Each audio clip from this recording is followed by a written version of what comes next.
Okay, so we'll get This started. meeting is being recorded. Okay. So, so what we were saying is that we will be using SQL Server, okay, for bulk of our work. Maybe towards the end, I'll give you introduction about other databases as well, and probably the MySQL is probably the one which we'll talk more other than the SQL Server. Okay, that is free to install. That's the freeware. Okay, so that's the most of the companies they prefer MySQL, and of course Oracle and SQL Server. These two are the two prominent databases as well. So if you look at the usage pattern, probably you will see top three being dominated by Oracle, Microsoft, and MySQL, and then you have PostgreDB2 and other databases as well. So I have a video which I'll share later, which talks about step by step, okay, installation. But before that, let's let's talk about SQL Server versions. Okay, so all of these databases, right, including Microsoft, including Oracle, what they have done, they have created developer version. Okay, they call it developer version. They call it let's go to Wikipedia. Okay, or personal edition. These are databases which are installed on your machine. Okay, you can install totally free to use. Okay, totally free to use. It has all the enterprise features. Okay, the features that you would have on an enterprise version. Okay, only problem is that you cannot use it to connect from another system. So, okay, that means you cannot use it for production. Production, you want to have server in your location and people connecting from various machines to your, right? So you cannot do that. So it is designed only for tutorial purpose, for learning purpose. So for learning, you have entire feature. Okay, if you go for standard edition or other edition, some features are removed, right? But enterprise edition of all the software will have all the features. So this personal edition or express edition, we call this as developer edition in SQL Server. These all have um, this all the features of enterprise edition that is available, but with limitation that you can only install on your machine and you can connect from your machine. So if you're developing apps, okay, on your machine, yes, you perfectly use SQL Server, right? But of course, as you said, right, in developer environment, you can't take it. But it solves our purpose. It solves our purpose of learning. Okay, so this is what we need to install, and these are different versions. Okay, SQL Server 7, and then there's a lot of new addition or a lot of new features were added in 2000. Okay, so there was a big jump between SQL Server 7 and 2000. Okay, it wasn't meant to be a enterprise kind of application in, like, in terms of number of users. See, database, if you see, when you say big database, how do you measure the big database? We measure database in terms of two things. One, the size of the database itself, like 100 GB database is bigger than 10 GB database, right? That is one aspect to measure the database size. And second aspect is how many users can connect to it. Okay. Of course, if it is 10, 20 users, it is easy to manage. Let's say you're talking about a clinic. Probably clinic will have 3, 4 users, right? Including receptionist, say a couple of nurses, 2, 3 doctors, probably 5, 6. Okay. Generally what we say is one main license plus 3 licenses. So if you have one doctor, generally 1 plus 3, you'll have 4 licenses. So at max, if you have 2 doctors, you end up getting 8, 9, or maybe 6. Okay, even if you have 3, 4 doctors, probably not more than 10 or 12 licenses you need. So that is not big. Okay, 10, 20 people, any database can handle. So if that's the requirement, you don't even have to worry about should I use A or B or C. The challenge comes when you have 500 users, 1,000 users, 10,000 users. Amazon will have, I don't know, so many users logging in every minute, right? That's when the whole discussion about which database should I use. Okay, some database don't even support that kind of access. Okay, so there was a big jump between 7 and 2000, where 7 was mostly used for smaller application. 10 license, 20 license, 50, probably more than 50 or 100 users. I mean, even 100 users was said to be very large user for 7. Microsoft realized that if it has to compete with Oracle, it has to build. Oracle had like 1,000, 5,000 users, and Microsoft has 10 users, 100 users, right? So there's a big gap. So they decided to take on Microsoft. Sorry, Microsoft decided to take on Oracle. That's when they started releasing 2000, and it was meant to play in that big database domain. And of course, they have been successfully managed, taking on Oracle, and 2019 is the latest version which is available right now, and it has good usage in the market. Okay, so you can read about it. I'm not sorry. Yeah, go ahead. Yeah, sorry for interrupting, but I would really appreciate, before starting, if you could, just give us a little bit, maybe define some terms, because I come from a non-IT background, Mm-hmm. and I'm not very well aware of these computing terms like server. I mean, I have heard it couple of times, many times, in fact, and I have a little bit of idea, but Okay. it would be really helpful, like before starting, like SQL Server, if you could give what exactly server is, and how users can use servers to access data or Okay. whatever, like, So okay, yeah. okay. So yeah, Okay. we'll take a step back. But see here, server is just the name. Okay, server doesn't mean anything. Okay, it's just the name. Okay, it says that SQL is a programming language. SQL Server is a machine where you can use SQL Server or SQL programming. Mm, Okay, so in this context, mm. server doesn't mean anything. But okay, let's Okay. let's take a step back. Okay, and let's talk about very basic term. What is software and what is hardware? Okay, Mhm. now software, of course, something that you don't see. That's a definition that you get, right? And hardware is something that Mhm. you can see, touch, and feel, right? So if you take a computer, your keyboard, right, your screen, your CPU, your hard disk, your RAM, these are components which make up the hardware of your computer, right? Software are the programs that run inside these hardwares. I cannot see Word document. I mean, so you cannot touch and feel Word document. Of course, you can see Word document, but we cannot touch and feel Word document, right? It is inside the screen. You can touch the screen, but not the Word document. So that's the clear distinction, software and hardware. So when you hear a word like say SQL Server, it's a software, right? It's a software. But when you go to hardware, so we've been doing computing for I don't know 50 plus years or so, 60, 70 years, right? And we are trying to improve both our software as well as hardware capability, right? So your software and hardware, they go hand in hand, right? For example, let's say you buy a big bed. Let's say you see a big bed in your IKEA store, and it's, let's say it's on sale, and you really like it. You want to buy it. It's 8 feet by 8 feet. Let's suppose. Okay, it's not possible. But let's say the big bed and smart bed these days we call them, right? But you don't have space in your home. Your bedroom is not as big as to accommodate that bed. Can you buy that bed? No, you can't buy that bed. So so your room, your house is like hardware, and I'm giving an example of bed, which is like a software. You want to install that software on your hardware. You cannot do that.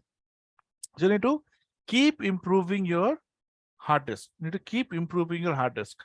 Now, even like when I started doing programming 30 years back, okay, um, a computer used to come in size of like 124 MB, the RAM size I'm talking about.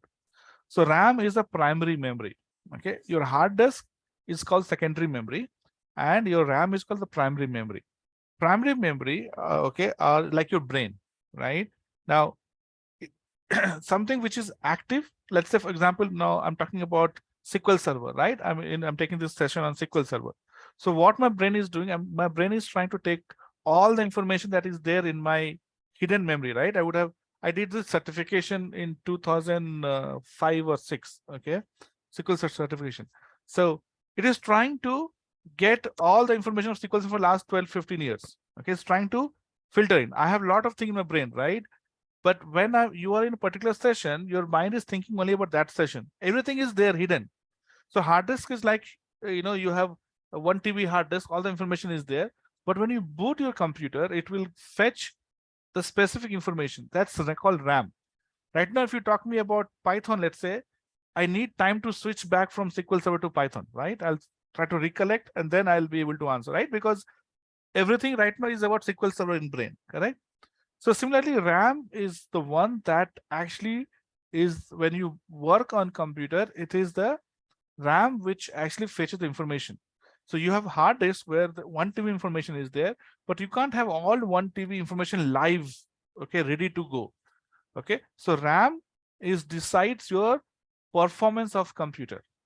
Okay, bigger the RAM size, more data your computer can handle and faster it will be. That's why we say faster. That means RAM can store more information. Now let's say, for example, if you can just imagine that your mind can store only one line of information. So what will happen when we are speaking? We'll speak one line, take a pause, then remember second line, then we speak, pause, remember third line, we speak, so on, right? But if you can store 100 lines of information in your brain, you can speak fluently without stopping anywhere. So same thing with RAM. Okay, so that's your primary memory. We call them primary because that's active. And primary memory becomes zero when you shut down your computer. When you shut down your computer is switched off, that memory is zero. When we sleep, that part of the memory is zero, right? But secondary memory is there. Like, we don't forget after sleeping, right? That information is there in our brain somewhere. That is called secondary memory. So same thing happens in memory. Okay. Now, if you talk about CPU has your RAM. Okay, it is like CPU decides what to have, right? Which should we have? Should we talk about RAM? Should we, get data from hard disk to RAM, RAM to hard disk? All those things are handled by CPU. So that's why CPU is also called as brain of computer, right? And your RAM and hard disk become part of that brain. Okay. So this is about hard disk. And hard disk, if you see, the cost of hard disk is going down day by day. The technology is getting improved and hard disk cost is going down. It was probably, if you look at the cost, it was same. Okay. But what you could buy, like 256 MB 5-10 years back, same price you can buy 1 TB 2 TB pen drive. I'm talking about same cost. So imagine from 256 MB to 1 TB and cost is same. That's the development we are doing in hard disk. So as development hard disk is getting improved and better, the software, because it's like your house is getting bigger and bigger. You can store more information. You can store more stuff in your house. As your house is getting bigger and bigger, you can buy more and more stuff, right? So, earlier, okay, it was difficult to run maybe 3-4 programs on a computer. Like I'm talking about 20 years back. But now we put 50 software we install, and we expect computer to work still fine. Right?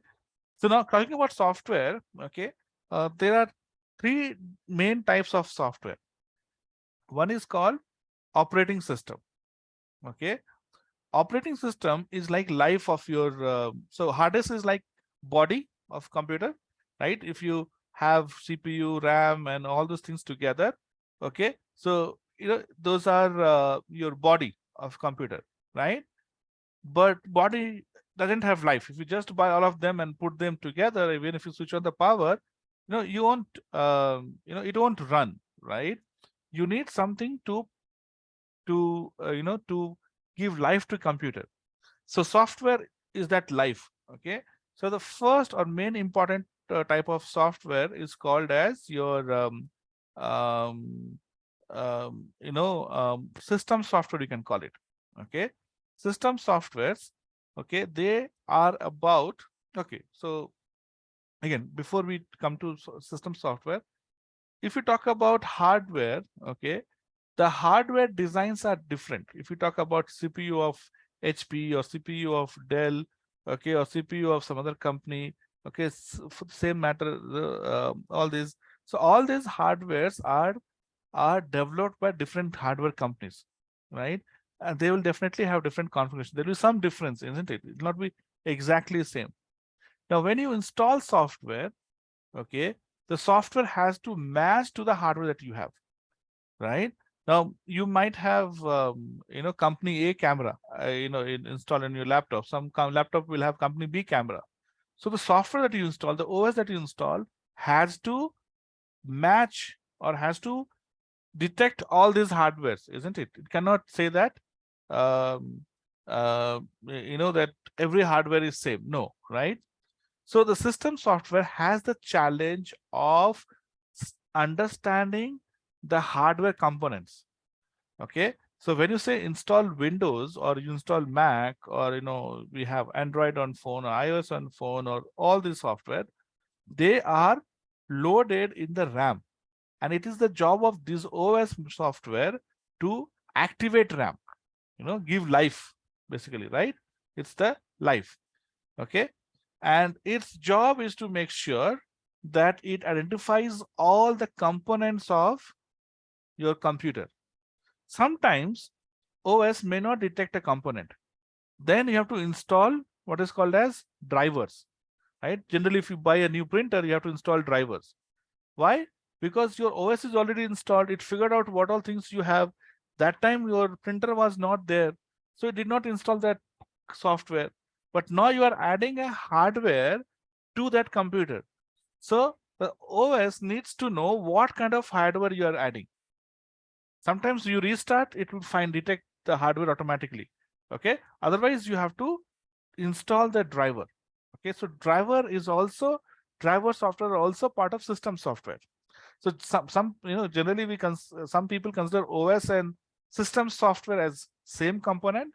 Some would want to talk OS separately and system software separately. Okay. OS means power on, booting computer. Okay. System software means which interacts with your hardware of your device. Okay. When printer connects, the hardware has to connect to your software, right? So system software, okay, has to link your hardware component to your software. Okay. OS also does the same thing. OS also does the same thing. Hardware components. Okay. It activates and understands all the hardware component, but it has a special role that it will boot.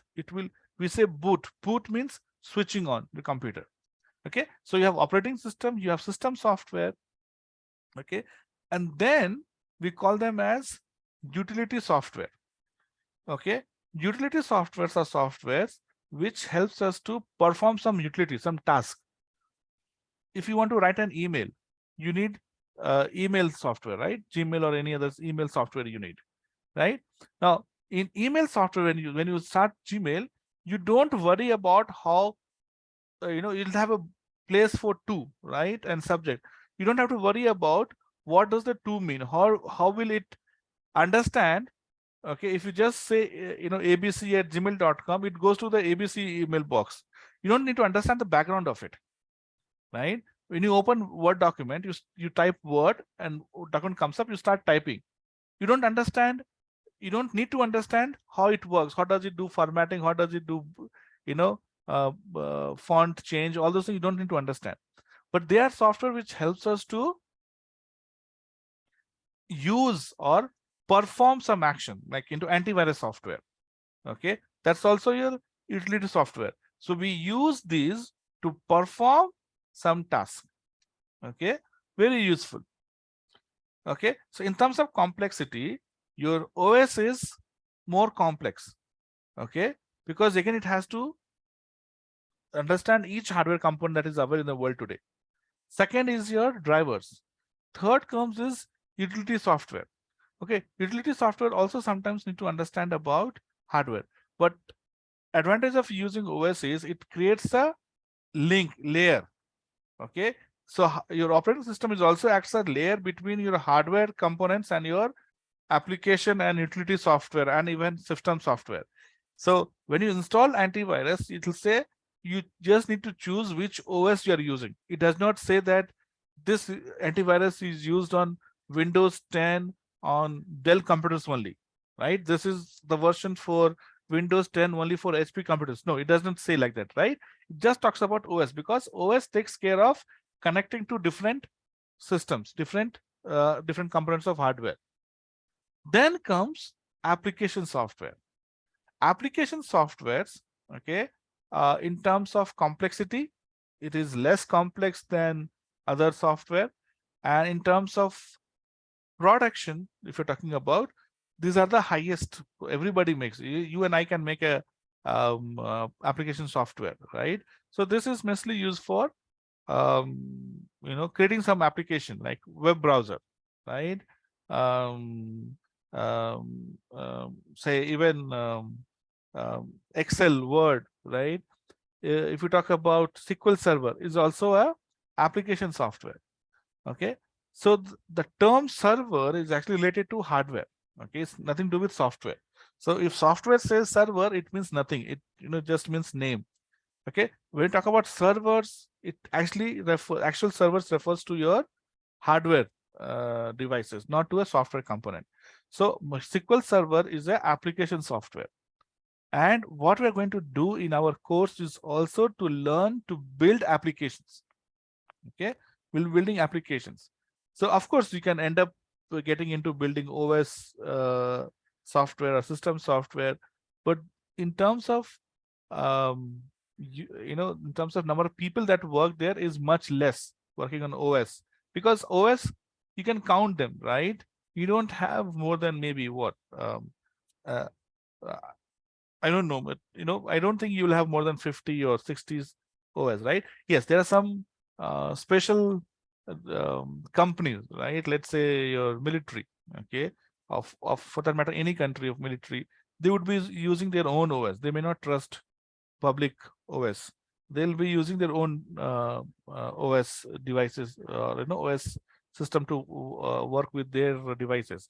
But if you talk about what is available public domain, probably 20, okay, 15 to 20, right? So, but you talk about applications, every day hundreds of applications are getting launched, right? If you have mobile apps, you see how many. So those are only Android mobile apps or iOS mobile apps. Imagine there are so many, plenty of softwares. So the opportunity to work for application software is much larger than these, and also it's much easier to work in application software than some of these, because if you have to design OS, you need to understand about all the hardware components in the world. Okay, so Python, for that matter, okay, is an example of utility software where you are using it to develop something else. See, utility means uh, that's not the end of the world. Okay, that means you are using it to do something else. So Python software, when you install, you don't install Python software to play game, right? Or just to show off that you have Python. You are installing Python software to design application software. So it's a utility software. It's a utility software. Okay, so that's the component of software. Now talking about again hardware, what I just mentioned about those components, those are all standalone computers, right? Like your laptop will have those things. But if you do not want your computer to be standalone, you want it to be connected to some kind of network. Internet also is a network, right? Then you need to talk about some other components. Router, right? So what does router does? It connects your computer to the outside world, internet, right? So that's one. So there again, you talk about networking devices. Okay. Now, in terms of we generally call them as infrastructure. Okay. So you have hardware, software, and then you have infrastructure. Infrastructure is something that helps you to connect to the outside world, right? So server in a way is part of infrastructure. It's a hardware kind of thing. And see, most of these are not only hardware, it's hardware plus software, right? Right? Router is not just a device, it also has software built into it, right? So so the infrastructure will have more of hardware, little bit of software as well. Okay, it will not have GBs of hard disk. It will have probably a few MB of space in it, which will help it to good enough to know what it should do. So your servers are basically a high power computer, okay, which has because servers are generally uh, you know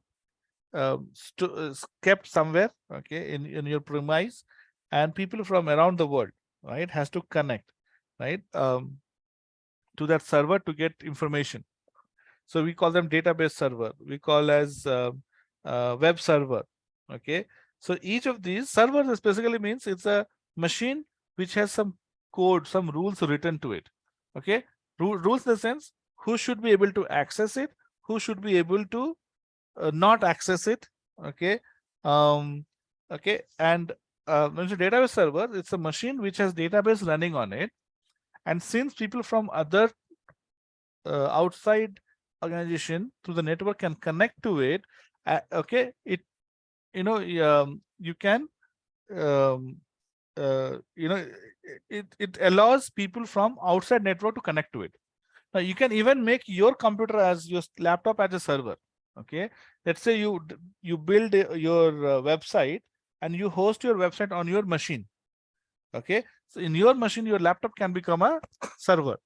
But the problem is, okay, if one or two people are connecting to it, it's fine. But when large people try to connect to it, it needs a lot of RAM. Okay, so that's why what we do, we generally don't use our machine for server. We buy a bigger configuration machine, okay, to work as server. Okay, so now if you imagine Google server, Gmail server, it'll be much larger, it'll have uh, very high powered RAM and things like that. Okay, but again, that's only a hardware with same component, just that it is designed for handling database. We call it as database server. Okay, so server is nothing but a machine. You can have some extra configuration that you can block some IP address. Let's say server, you want your people from only particular country to log in, so you can write a log. Again, that's a separate software that you need to install, which will look at the incoming request. Based on IP address, you can detect which country, which city, so all those things are coded in the IP address. So when it receives an IP address, it knows from where the connection is coming, and you can write rule that I don't want people from this geography, or I want people only from this geography. So all those rules you can connect, and people will be able to connect to a server and get the data, whatever it is. So web server has separate purpose, database server has separate purpose, right? So so in a way, servers are your high powered computer which has been kept for that specific purpose. Database server is kept only to install server. You can install server on your machine as well, okay, but then it's not going to, the performance will not be as good as that, right? And you don't want to carry a 64 GB RAM laptop, right? So better you create a hard disk, sorry, you can have a desktop, you make it that configuration and let it be on. And server has to be on 24/7, isn't it? Because if your laptop, you will shut down the laptop or you put it in sleep mode, nobody will be connect to your laptop, right? So that's why we don't prefer to install server on our own machines. Did that make sense, everyone?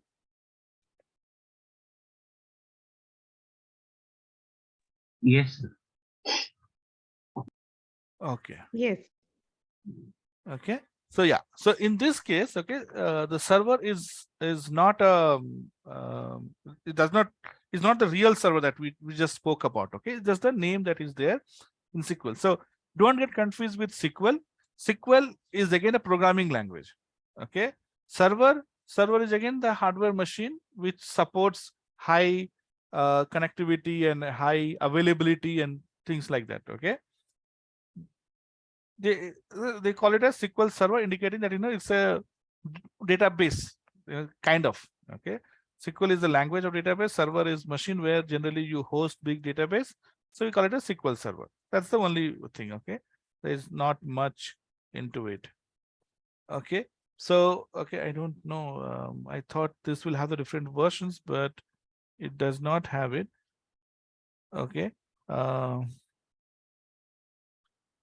So anyway, so I'll say download SQL Server 2019. Is the latest one. So you can download SQL Server 19. Okay, when you go here, okay, you can talk about on-premise. So these are the databases which are actually used for actual development work, okay, or production work, not development. So again, you have terms like development and production. Okay, development means where you are trying out something, you're building it, okay, you're testing it. So you want to build something, some application. So what we are going to do now is called development work. We are going to build small applications. Okay. Production is when you actually take that development work, when you are satisfied, yes, I'm happy with what I have built, now I want my customers to use it. Then you host it on the server, right? Server, okay, it's a dedicated machine for just for that. And then you tell your customer, connect to this and start using this application. So that's called production. Production is live, where customers are using it. Okay, you cannot have wrong data, fake data, that has to be real data. On development, yes, we take random data to test, right? Our purpose is to test what we're building is correct or not, right? So how to build, how to write, all those things. So development machines are the machines where developers generally work to test. You cannot believe the data on development work, because people sometimes create specific kind of data. We created a lot of different kinds of data. Now if I have to test if my machine can support 1000 user or not, right, can support so many rows or not, what I'll do, I'll generate some random data for 1 million rows, okay, and then I'll create dummy users for 1000 dummy users, and 1000 dummy users will try to work on 1 million data to see the performance, to measure the performance of the database server or the machine or the application, right? Anything can fail, the machine can fail, right? Your RAM or the hard. So see, in this case, okay, so there are three weak links, right? One is the machine itself. Okay, let's say I want to Amazon, for example. Let's take Amazon example. I take Amazon example because e-commerce, every minute, every second, thousands of users will be logged in, right? So in terms of complexity of database, I don't think anything other than Amazon can serve right example. It's a see, when sometimes other companies will have this Black Friday and Cyber Monday sales, right? So the connectivity is even more, right? It's probably 10 times more than the regular stuff. So Amazon has to prepare for this Black Friday, or not. I mean, for Amazon, it will be Cyber Monday, right? They have to prepare for the Cyber Monday well in advance.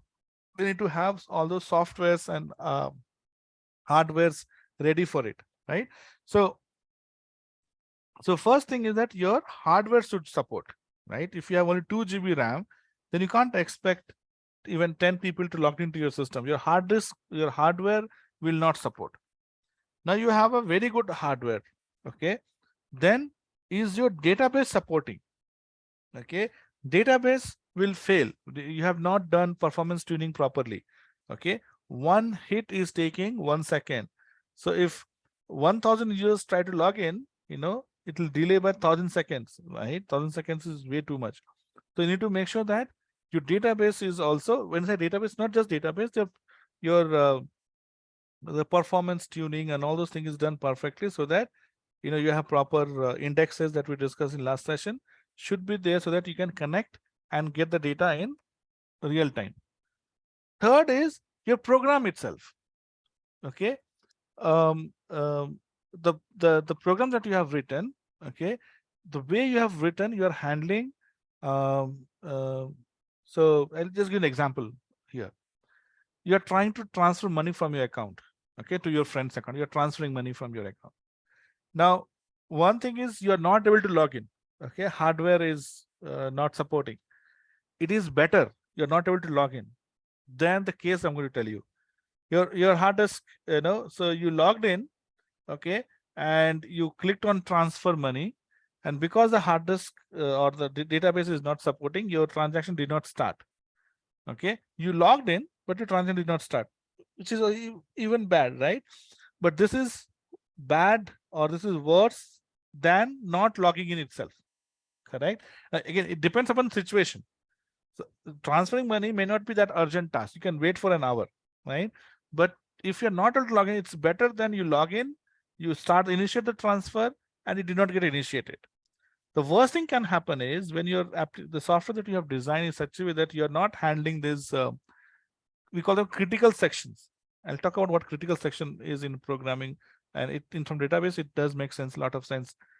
Let's say you initiated the transaction, right? Money got debited from your account. Now it has to be credited in your friend's account, right? But connection got lost there. Connection, okay, got lost because of heavy connectivity. It started deducting money from your account and it's not credited.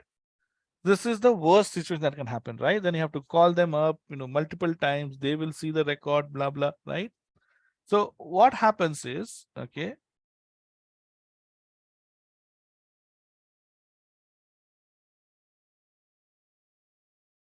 so and these are all multi-threaded program. Multi-threaded programs means you have multiple people trying to connect, right?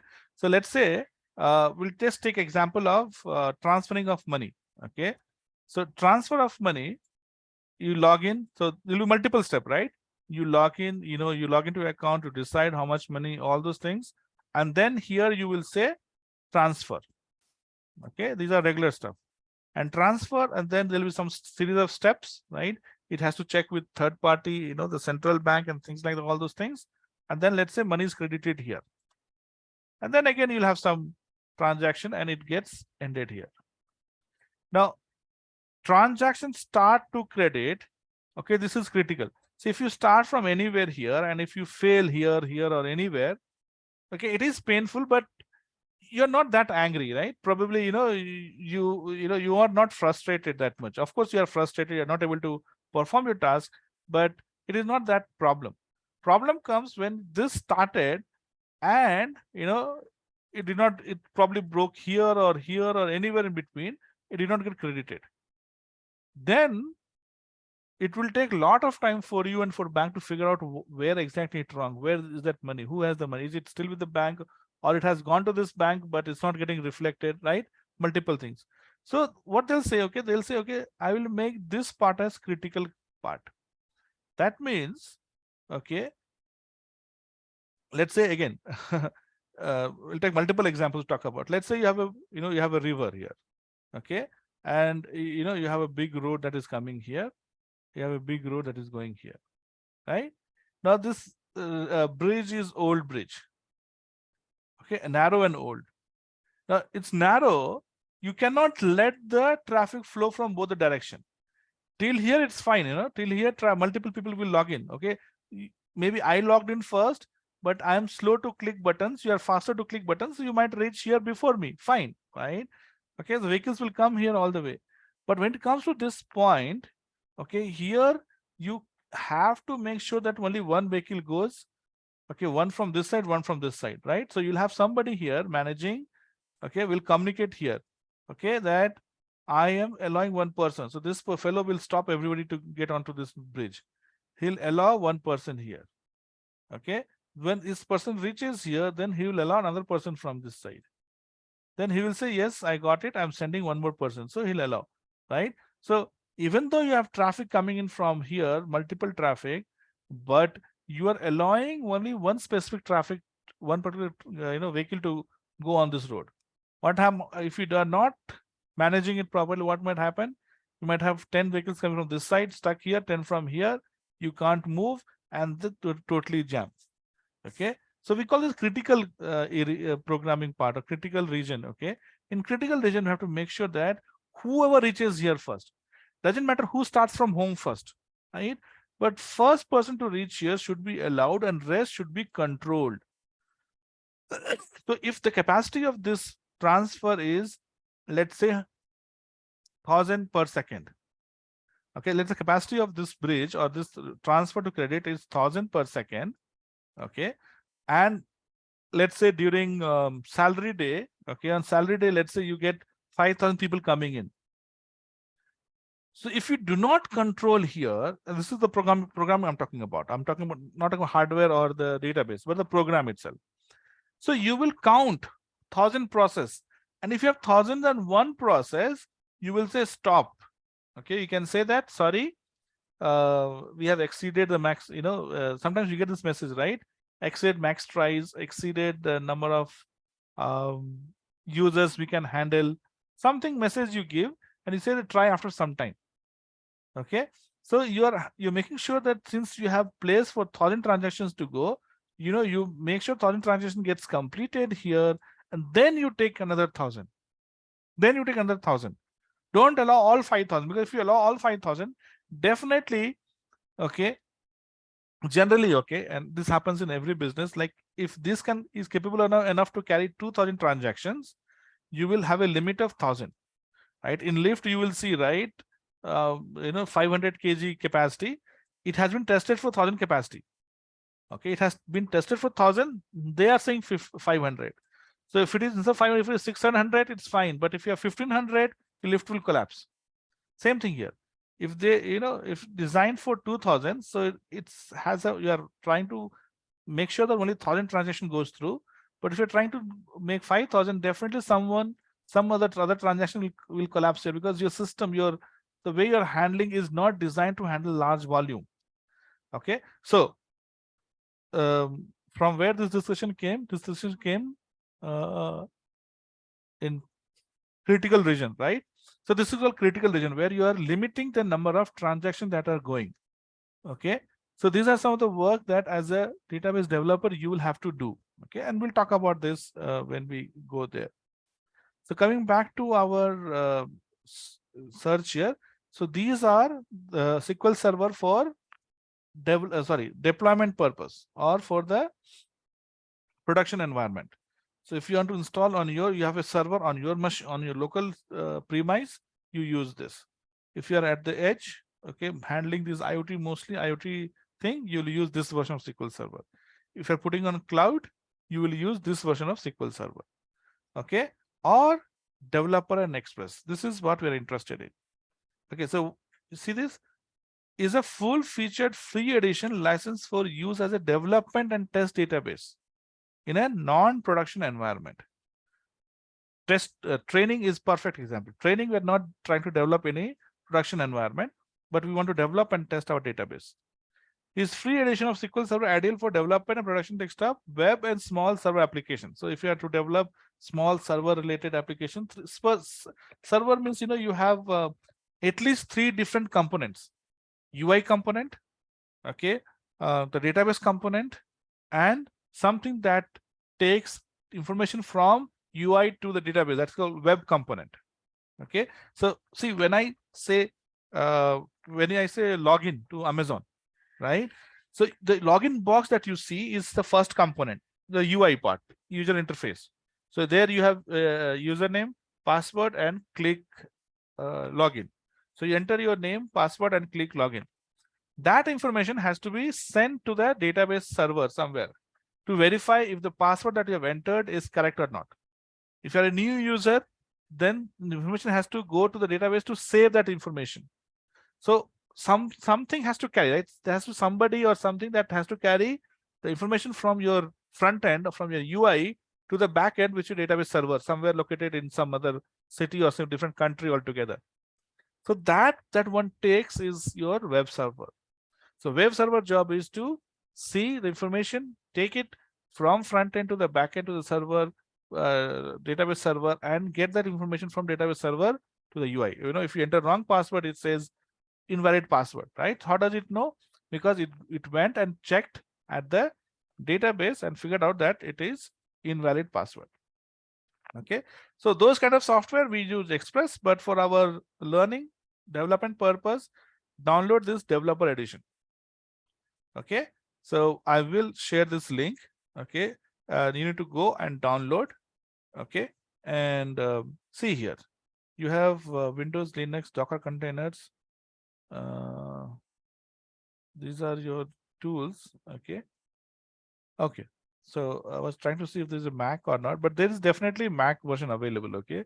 So if you say SQL Server Developer Edition on Mac OS.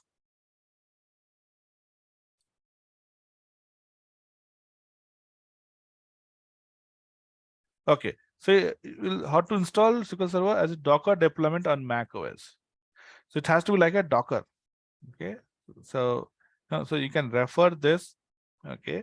Or you can try MySQL also. Okay. You can download because the team told me. So I don't know. I mean, the kind of interview or what you're going to face is probably micro SQL Server heavy thing.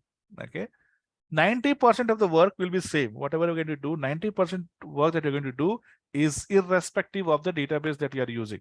Okay, whether it's writing query, whether it's creating database, okay, whether it is performance tuning. Okay, 10% is the UI, right? UI is different, right? So UI is different, and there are some terminologies which will be different.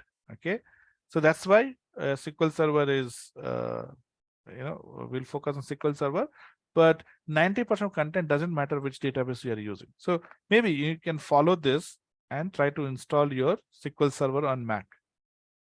Okay. And for Windows, it's very as simple as installing any software, right? The download, double click, and okay. So there are a couple of things that you have to make sure that you follow. Okay, and that's what I'm going to share the video where it takes you step by step. It tells you where to where to do what. One thing which you have to keep in mind, okay, entire process is the authentication method. Okay, so let me put down here.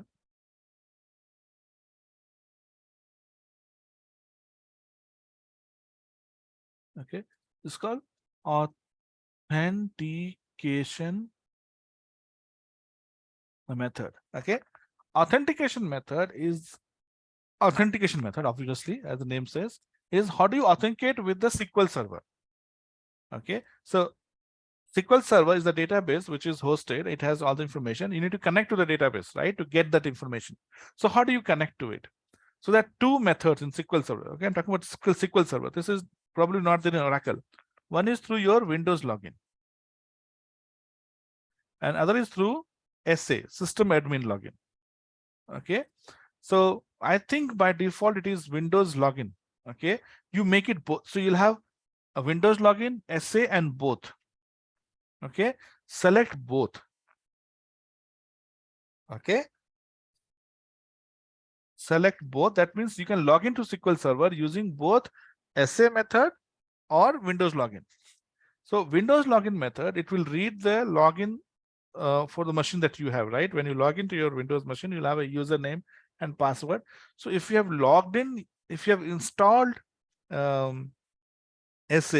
let's say my username is HP. Okay, so I have logged in into HP, and when I try to install using Windows login HP, okay, it will not even ask me for password. It will directly read the password and it will log in. But if you install from some other user next time and you try to log into the database, it will not allow you to log into the database. Okay, in that case, you'll have to change it to HP. Okay, so that's how to restrict your domain users, right? Every company will have domain, so you call it as domain controller. You control the user that only from that particular login should be able to log in. SA is the username password that you're giving. Okay, system admin, SA is the username. Okay, by default, SA is the username. You can add more users later, but at time of installation, you can only use SA. And then SA will have a password. Okay, so just make sure that the password that you put in, you need to remember. Okay, remember the password.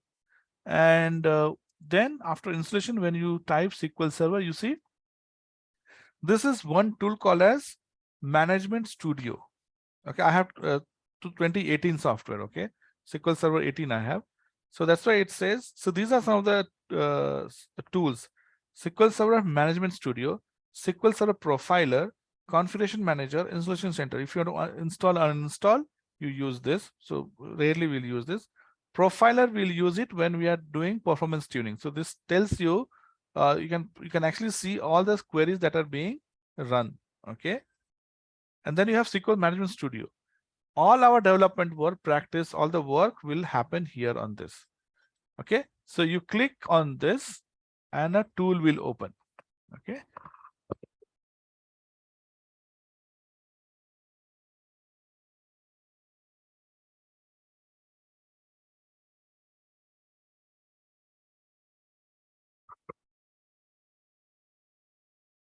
so this is UI based tool, and all our work that we'll do will be in here. So if you have installed your SQL Server correctly, okay, you will get a window like this. Okay, it says connect to server, and server is database engine. This has to be like this. Server name is your machine name. By default, it will take your machine name.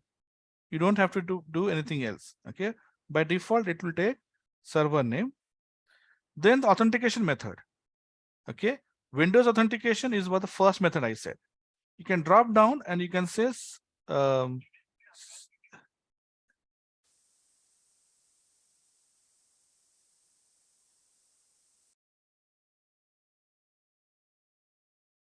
okay, and then you can select this SQL Server authentication. Okay, this is where you give your username, SA, and see, I have already forgotten my password which I used. Let me try this. No.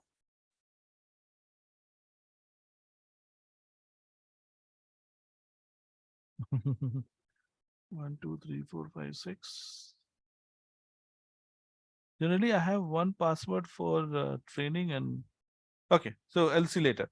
So then that's right. So remember that password, otherwise you can't log into it. Okay. See, if you forget some user password, you can log into SA and reset the password. But if you forget the SA password, you can't do anything. I'll select Windows authentication, I'll say connect. Okay. So you will see this screen here like this. These are the databases. Okay. So I have system, database snapshot, I have AdventureWorks and AdventureWorks data warehouse. Okay. These are the four database I have. System database and database snapshot, these are default that will be installed. Okay. So all the, we'll talk about it when we again get into this, but these are default one. You will see this. These two I have added. Okay. So, you know, this you will not have. Then you talk about security of data SQL Server. So this is where you will have the logins, right? You see SA login. And since window login is also admin login, I can probably change the password here. Okay. So I can change the password. So it's such a big password. And if I don't want to enforce the password policy, I want to have a simple password, I'll uncheck this. If I uncheck it, then I can probably have 1, 2, 3, 4, 5, 6. Okay. I'm telling to everybody so that you all remember. I say, okay. So yeah, it has accepted. And you can create new login, right? Right click, new login, you know, you can create new login and you can say Windows or SQL Server. Okay. So you can create different logins. Okay. So yes, by tomorrow, let's try to have this one done. Okay. I'll share the video also where I've talked about how to do the step by step. But in case you're not able to do it, you're facing some problem, we'll take it up tomorrow, we'll fix it. Okay. All our programming, the database programming we'll do here on SQL Server Management Studio. Management Studio is a tool, is a UI. This is just a tool, UI thing, right? Which connects to the database that we will install. And we can install multiple databases, not just one. It helps us to connect to multiple SQL Server databases. Okay. Any question before we end? We'll stop here for today. And tomorrow, let's get this thing running, working, and we'll do some sample work. Okay. And then we'll continue with our database discussion. So tomorrow we are meeting at old time. Okay. Okay.